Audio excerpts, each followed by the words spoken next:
नमस्कार बच्चों। आज हम करेंगे एपी क्लास 10 मैथ का सबसे इंपॉर्टेंट टॉपिक और बोर्ड में 4 से 5 क्वेश्चन पक्के हैं इसके। ऑलमोस्ट अगर मैं बात करूँ तो 8 मार्क्स का ये चैप्टर आता है आपका। ठीक है, चैप्टर वैसे देखा जाए तो एनसीईआरटी में बहुत सिंपल दिया है, बट जो कई बार जो बोर्ड में एग्जाम में क्वेश्चन आते हैं ना, वो कई बार डिफिकल्ट आ जाते हैं। ठीक है, बिल्कुल बेसिक से कराऊंगा, जीरो से। आज हम इसका पार्ट 1 करेंगे। पार्ट 1 का मतलब है इंट्रोडक्शन पार्ट। देखो हमारा तरीका क्या है पढ़ने का। मैं ना पूरा चैप्टर आपको पहले एनसीईआरटी से कराने वाला हूँ, वो भी कराऊंगा पार्ट वाइज।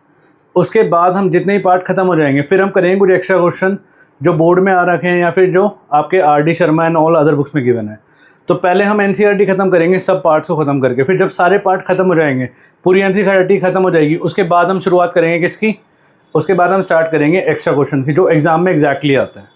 ये भी आते हैं, बेसिक तो यही है, क्योंकि ये नहीं आएगा तो वो भी नहीं आएगा, तो इसलिए ये करना भी जरूरी है। तो शुरुआत करते हैं इंट्रोडक्शन क्लास। ठीक है, तो सबसे पहले समझते हैं एपी का मतलब क्या होता है। What is the meaning of AP.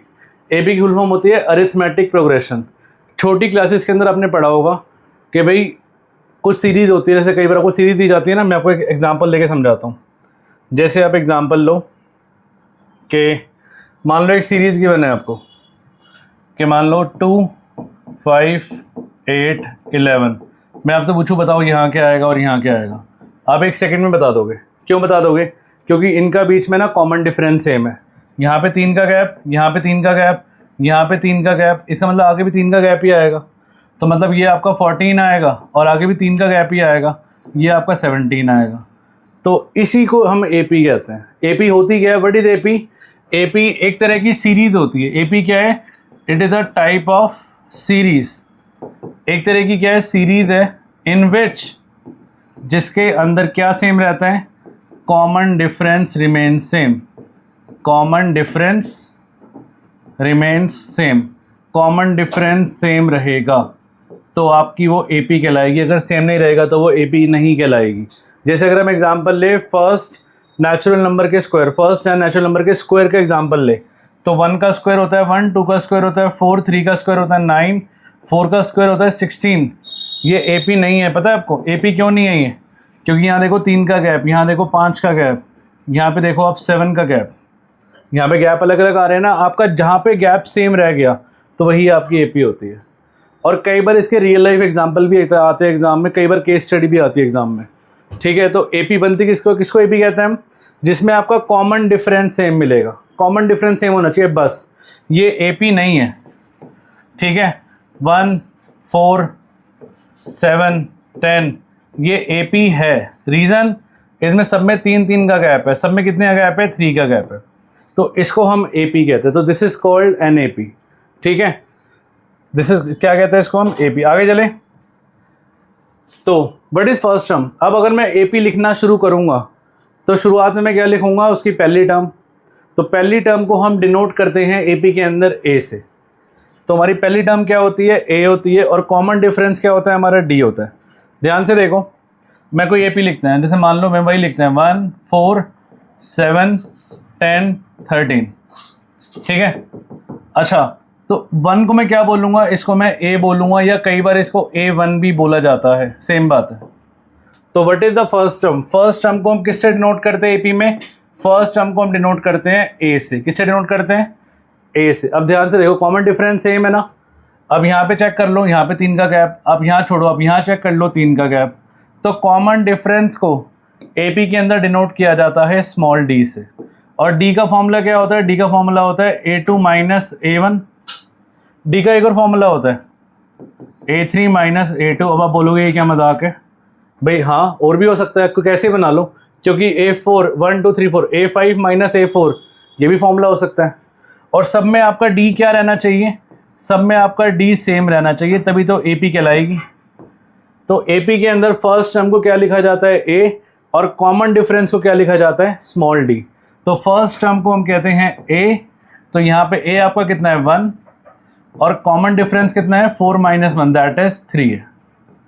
ठीक है, तो this is the डिनोशन of AP. First term क्या होती है हमारी? ए, और कॉमन डिफरेंस क्या होता है हमारा? डी। क्लियर है? एपी होती क्या है? जिसमें क्या रहता है आपका? डिफरेंस सेम रहता है, उस सीरीज को हम एपी कहते हैं। क्लियर है? अब ध्यान से देखो, आपको कुछ एपी दिख रही होगी यहाँ पे। एक बार चेक करते हैं, चेक करो क्या सारी एपी है। अगर हम पहले को चेक करें, यहाँ देखो 1 का गैप, 1 का गैप, 1 का गैप, एपी है। यहाँ देखो -30, यहाँ देखो -30, यहाँ देखो -30, AP है। यहाँ पे आप चेक करो -2, डी कैसे निकालते थे? डी का फॉर्मूला मैंने क्या बताया? Second term minus first term, A2 minus A1। What is A2? ये है हमारा A1, ये है हमारा A2। तो A2 क्या है मेरे पास? -2। A1 क्या है मेरे पास? -3। तो ये आ गया -2 + 3, तो ये आ गया 1। तो देखो अगर मैं +1 करूँगा तो ये आएगा, सही बात है। +1 करूँगा तो ये आएगा, +1 करूँगा तो ये आएगा, AP है ये, ठीक है। इसमें देखो 0 का गैप, 0 का गैप, 0 का गैप, आगे 0 का गैप, AP है। यहाँ पे चेक करो -1.0, -0.5, -1.5, -2, -2.5, यहाँ पे भी सेम डिफरेंस है। अच्छा, हर एक नंबर को हम क्या कहते हैं? टर्म कहते हैं। तो ये क्या है इसकी? ये है इसकी फर्स्ट टर्म, ये है सेकेंड टर्म, ये है थर्ड टर्म, ये है फोर्थ टर्म, ठीक है। ध्यान से देखो, मैं कोई AP लिखते हैं 1, 4, 7, 10, 13 एंड सो ऑन। तो इसको हम क्या कहते हैं? ये सारी टर्म है, ये फर्स्ट टर्म है, A1 बोल दो, ये सेकेंड टर्म है, A2 बोल दो, ये थर्ड टर्म है, A3 बोल दो, ये फोर्थ टर्म है, A4 बोल दो एंड सो ऑन, ठीक है। तो ये टर्म होती है। अगर मैं टाइप्स की बात करूँ तो there are 2 type of AP। कितने टाइप की AP होती है? अरिथमेटिक प्रोग्रेशन 2 टाइप की होती है। एक होती है फाइनाइट AP और एक होती है इनफाइनाइट AP। अब नाम से ही पता लग रहा है क्या होती है ये। फाइनाइट AP क्या होती है? जिसमें नंबर लिमिटेड होते हैं। जैसे अगर मैं एग्जांपल लूँ, अगर मैं इवन नंबर की शुरुआत करूँ 2, 4, 6, 8 और जाता जाएगा, मान लो मैं बोलूँ 100 तक, तो ये फाइनाइट AP है ना, फाइनाइट नंबर है, ये 50 नंबर है अपने, फाइनाइट है। अब ये जो जितने भी लिखी है ये सारी आपको दिख रही है इनफाइनाइट है, आगे जाती जा रही है, ख़त्म ही नहीं हो रही। जैसे एग्जांपल लो आप पहले का 1, 2, 3, 4 एंड सो ऑन, ये इनफाइनाइट है। क्यों? क्योंकि इसकी कोई लास्ट टर्म नहीं है। तो जिसकी लास्ट टर्म होगी इसको क्या कहते हैं हम? Last term. क्या बोला जाता है आखिरी टर्म को? Last term. पहली टर्म को क्या बोला जाता है? First term. और इसको अगर आप माइनस करोगे तो इसको क्या बोला जाएगा? इसको बोला जाएगा कॉमन डिफरेंस। क्लियर है? तो लास्ट टर्म क्या है इसकी? 100। अब ये आगे तक जा रही है तो इनफाइनाइट AP है, इसकी लास्ट टर्म आप n मान लो, ठीक है। इसमें देखो ये भी आगे तक जा रही है, ख़त्म नहीं हो रही, ये भी आगे तक जा रही है, ये भी जा रही है, ये भी जा रही है। तो ये होती है सारी इनफाइनाइट AP। जितनी भी यहाँ पे लिखी है सारी, ये सारी की सारी कौन सी AP है? These are the infinite AP है, ठीक है। फाइनाइट AP क्या होती है? जिसकी कोई लास्ट टर्म होती है। और भी एग्जांपल ले सकते हैं हम, जैसे आप एग्जांपल लो 1, 3, 5, 7 जाते मान लो 99 तक, ये फाइनाइट है ना, क्योंकि 99 से आगे बढ़ ही नहीं पा रही है वो, तो इसको हम कहते हैं फाइनाइट AP। और ये होती है हमारी इनफाइनाइट AP। क्लियर है? आगे चलें नेक्स्ट। हाँ जी, अब जैसे एग्जांपल लो, कई बार ऐसे एग्जाम में क्वेश्चन आता है, पहले आपको फील करना है क्या AP बना रहा है। रीना ने जॉब के लिए अप्लाई करा और उसको सिलेक्शन हो गया। She has been offered a job with a starting monthly salary, 8,000 रुपये मिलेंगे उसको, और हर साल एनुअल इंक्रीमेंट मिलेगा कितना? 500 रुपये का। तो मतलब पहले साल उसकी सैलरी थी 8,000, नेक्स्ट हुई 8,500, नेक्स्ट हुई 9,000, नेक्स्ट क्या होगी? 9,500। अब ध्यान से चेक करो, 500 का गैप, 500 का गैप, 500 का गैप, AP बन गई ना। तो यस, तो इस टाइप के क्वेश्चन कई बार एग्जाम में आ जाता है। वो पूछ लेगा बताओ आगे जाके 10वें साल कितनी सैलरी होगी उसकी एंड सो ऑन। तो कई बार ऐसी रियल लाइफ जो सिचुएशन होती है, हम इस रियल लाइफ सिचुएशन को भी किस में लिख सकते हैं? AP की टर्म में लिख सकते हैं। आएंगे अभी क्वेश्चन आएंगे, ठीक है। आगे चलें नेक्स्ट। और देखो आप, अब इसको देखो ध्यान से, ये स्क्वायर है, ठीक है। अब ये है 1 स्क्वायर, 1 स्क्वायर मतलब 1, ये है आपका 2 स्क्वायर, 2 स्क्वायर मतलब 4, ये है आपका 3 स्क्वायर, 3 स्क्वायर मतलब 9। अब ध्यान से देखो, कितने का गैप? 3 का गैप। कितने का गैप? 5 का गैप। तो it is not an AP, ये AP नहीं है। क्यों AP क्यों नहीं है? क्योंकि इसमें कॉमन डिफरेंस सेम नहीं है। तो पहचाना कैसे जाता है AP को? AP को पहचानने का एक ही तरीका है, आप इसका गैप चेक करो, इसका गैप चेक करो, दोनों गैप क्या आने चाहिए? सेम। अगर आपका A2 माइनस A1 इक्वल आ गया किसके? A3 माइनस A2 के, तो समझ जाना वो टर्म AP है, नहीं तो वो टर्म AP नहीं है। मतलब A2 माइनस A1 इक्वल आना चाहिए A3 माइनस A2 के। अगर ऐसा हो गया तो AP है, नहीं हुआ तो AP नहीं है, सिंपल सी बात है, ठीक है। चलें आगे चलें नेक्स्ट। आगे देखो, कह रहे शालिका ने 100 रुपये डाले अपनी डॉटर की मनी बॉक्स में जब वो 1 साल की थी। उसके बाद धीरे धीरे उसने इंक्रीमेंट किया 50 रुपीज़ एवरी ईयर। तो पहले साल 100 डले, फिर 150 डले, फिर 200 डले, फिर 250 डले। आप ध्यान से देखो 50 50 50 एपी बन रही है। कितना सिंपल है, क्लियर है। आगे देखो, हाँ जी, अब ध्यान से देखो। वो कह रहे हैं एक अरिथमेटिक प्रोग्रेशन बेसिकली होता क्या है, it is a list of number जिसमें हर एक टर्म ऑब्टेन होती है by adding a fix number two the preceding term. मतलब 2 4 6, अगली टर्म क्या होगी, इसमें कितना प्लस किया हमने, +2 करा, कितना करा, +2 करा, तो आगे क्या करेंगे, +2 करेंगे, तभी हमारी 8 आएगा, है ना। इस फिक्स नंबर को हम कहते हैं कॉमन डिफरेंस। ये हम ऑलरेडी कर चुके हैं, बता चुका हूं मैं आपको। और एक बात याद रखना, ये मत सोचना कि कॉमन डिफरेंस हमेशा पॉजिटिव ही होगा। भाई एपी आपकी सीधी भी हो सकती है, एपी रिवर्स भी हो सकती है। रिवर्स दिखाऊं आपको, रिवर्स लिख के दिखाता हूँ। यहाँ देखो, एपी आपकी उल्टी भी हो सकती है। जैसे मान लो 100, 100, 98, 96, 94, ये जाए जा रही है, जाए जा रही है, जाए जा रही है, -146। अब ध्यान से देखो, इसमें अगर आप कॉमन डिफरेंस निकालने की कोशिश करोगे तो डी कितना होगा, डी होगा हमारा A2 - A1, मतलब 98 - 100 कितना होगा, ये होगा -2। समझ आ रही है। तो भाई एपी सीधी भी हो सकती है, कोई रट्टा मत मारना कि कॉमन डिफरेंस पॉजिटिव ही होता है। कॉमन डिफरेंस नेगेटिव भी हो सकता है, वो डिपेंड करता है कि एपी कैसी है, क्लियर है।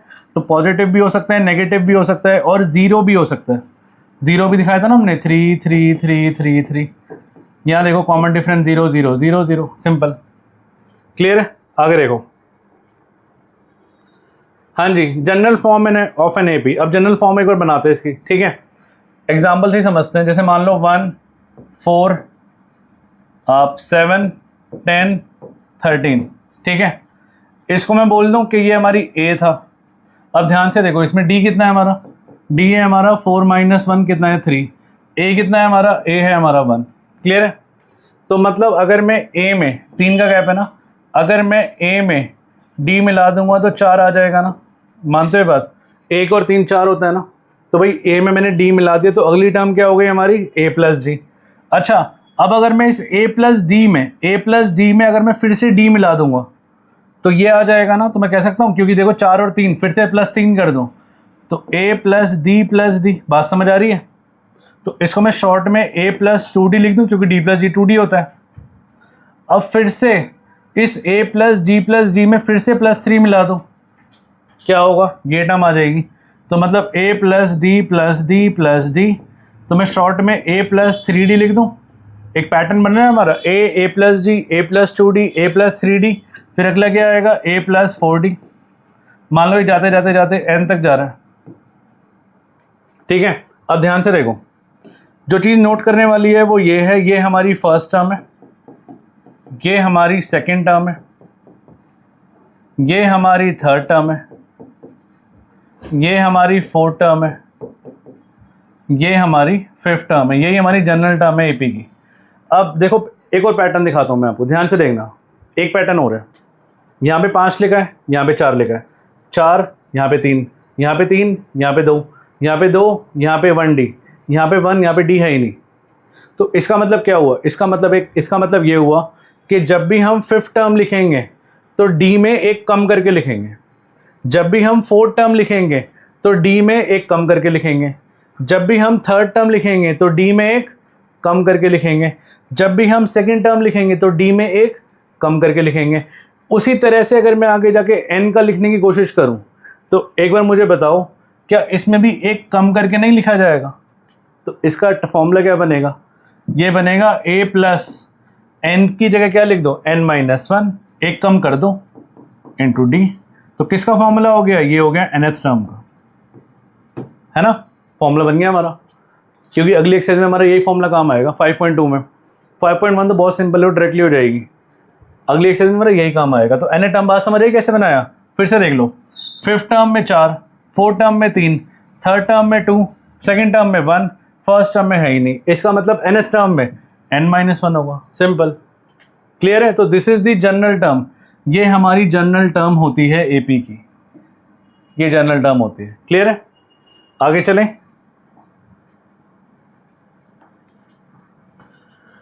नेक्स्ट टाइप्स ऑफ एपी मैंने बताई थी, दो टाइप की होती है, एक होती है फाइनाइट और एक होती है इनफाइनाइट। फाइनाइट आगे जाके ख़त्म हो जाती है, इनफाइनाइट आगे जाके ख़त्म नहीं होती। हम आगे चलते हैं। हाँ जी, अब शुरुआत करते हैं एग्जाम्पल से। एग्जाम्पल है इसके कुछ एनसीईआरटी के एग्जाम्पल्स हैं। एग्जाम्पल 1 कह रहा है आपको एपी गिवन कर रहा है, कह रहा है कि भाई एपी गिवन है आपके पास 3/2 1/2 -1/2 दिस एंड दिस। कह रहा है मुझे फर्स्ट टर्म लिख दो ए और कॉमन डिफरेंस लिख दो। तो बहुत सिंपल है। तो आपके पास ए कितना है? हाँ जी, फर्स्ट टर्म कितनी है हमारे पास? 3/2, यही तो है। और कौन सी है? और कह रहा है एपी है, ये चेक नहीं करनी, एपी है ये। पहली एक्सरसाइज में सिर्फ दो टाइप के क्वेश्चन आएंगे। पहली बात चेक करो एपी है या नहीं है, और दूसरी बात अगर एपी है तो आगे वाली टर्म लिख दो, बस यही आएगा। पहले एक्सरसाइज खत्म। तो कॉमन डिफरेंस कितना है हमारे पास? फॉर्मूला क्या था? a2 - a1 मतलब 1/2 - 3/2। तो कितना हुआ ये? 2 आया। 1 - 3 कितना आया? -2/2 कितना आ गया? -1 आ गया। तो कॉमन डिफरेंस आ गया -1। क्लियर है? आप इसको ऐसे भी निकाल सकते हो, a3 - a2 करके भी, मतलब -1/2 और -1/2 कितना आएगा? -2/2। देखो सेम ही आ रहा है, बट ये करने की ज़रूरत नहीं थी क्योंकि एपी में गिवन कर रहा है वो। अगर एपी गिवन नहीं करेगा, बोलेगा बताओ एपी है या नहीं है, तो हम ये काम करने वाले हैं। ठीक है, आगे चले, आगे क्वेश्चन आएंगे ऐसे। हाँ जी, एग्जाम्पल नंबर 2। एग्जाम्पल नंबर 2 कह रहा है बताओ कौन से एपी है और कौन से एपी नहीं है। अब आपको पहचानना पड़ेगा, ध्यान से देखो। अगर वो एपी फॉर्म कर रहा है तो नेक्स्ट 2 टर्म लिख दो। तो अगर मैं पहले वाले को चेक करूँ, दिख रहा है आपको? +6 +6 +6। बट एग्ज़ाम में लिख के कैसे दिखाओगे? एग्ज़ाम में आप ऐसे लिखोगे, फर्स्ट पार्ट क्या आप डी लिखोगे, a2 - a1 10 - 4 कितना आ रहा है? 6। फिर लिखोगे आप a3 - a2 कितना आ रहा है? 16 - 10 कितना आ रहा है? 6। तो यस, ये AP है। कॉमन डिफरेंस सेम मतलब AP है। अब यहाँ पे देखो सेकंड पार्ट में, अगर मैं सेकंड पार्ट की बात करूँ, D निकालो, -1 - 1 कितना आया? -2। अब फिर से D निकालो, क्या? a3 - a2 -3, ये माइनस ये, तो ब्रैकेट लगाना मत भूलना क्योंकि ये हो जाएगा -3 + 1, फिर से -2 आ गया। तो यस, ये भी AP है। अच्छा, नेक्स्ट 2 टर्म भी तो लिखनी है, कह रहे नेक्स्ट 2 टर्म लिख दो। तो भाई अगर मैं इसको +6 करूँगा तो 22 के बाद +6 क्या आएगा? ये आएगा, अगली टर्म होगी 28। फिर से +6 करो, क्या आएगा? ये आएगा 34। तो 2 आंसर आ गए हमारे। अब अगर -2 इसमें बढ़ता जा रहा है तो -5 के बाद क्या आएगा? ये आएगा -7, फिर आएगा -9। नेक्स्ट 2 टर्म लिख दिया हमने क्योंकि हमें D पता ही लग गया था। थर्ड पार्ट चेक करना एक बारी, थर्ड पार्ट AP है। हाँ जी, थर्ड पार्ट, तो D निकालना, a2 - a1 मतलब ये हो गया 2 - -2, तो ये हो गया 2 + 2, 4 आ गया। फिर D निकालो, a3 - a2 तो मतलब -2 - 2 तो कितना आ गया? -4 आ गया। सेम नहीं आ रहा ना, सेम नहीं आ रहा, इसका मतलब समझ रहे हो कि it is not an AP। तो AP है ही नहीं है। तो ये एग्ज़ाम में आता है कई बार पहचानने के लिए। तो पहचानो कि वो AP है या AP नहीं है। तो AP है ही नहीं, क्यों नहीं है? क्योंकि कॉमन डिफरेंस सेम नहीं आ रहा। फोर्थ पार्ट चेक करो, फोर्थ पार्ट कह रहा है वो तो वैसे ही पता लग रहा है नहीं आ रहा। यहाँ पे 0 का गैप, या 0 का, या 1 का, या 1 का, या 1 का, या 2 का नहीं आ रहा। तो ये भी क्या होगा? ये भी नो होगा। और ये भी क्या होगा? ये भी नो होगा। बाकी दोनों यस होंगे। ठीक है, तो this is the example 2 of NCERT। Clear है? आगे चले। सो इसी के साथ हमारा पार्ट 1 होता है ख़त्म। आई होप आप सबको समझ आया होगा। इस पार्ट को अच्छे से रिवाइज करना, थॉरोली रिवाइज करना, और उसके बाद 5.1 एक बार ट्राई करना। एक्सरसाइज नंबर 5.1 में आपको होमवर्क दे रहा हूँ, ये ट्राई करना। हम नेक्स्ट वीडियो में मिलेंगे, 5.1 करेंगे अच्छे से। इसको थॉरोली रिवाइज करना। हम नेक्स्ट वीडियो में मिलते हैं। ठीक है, ओके, टाटा, बाय बाय।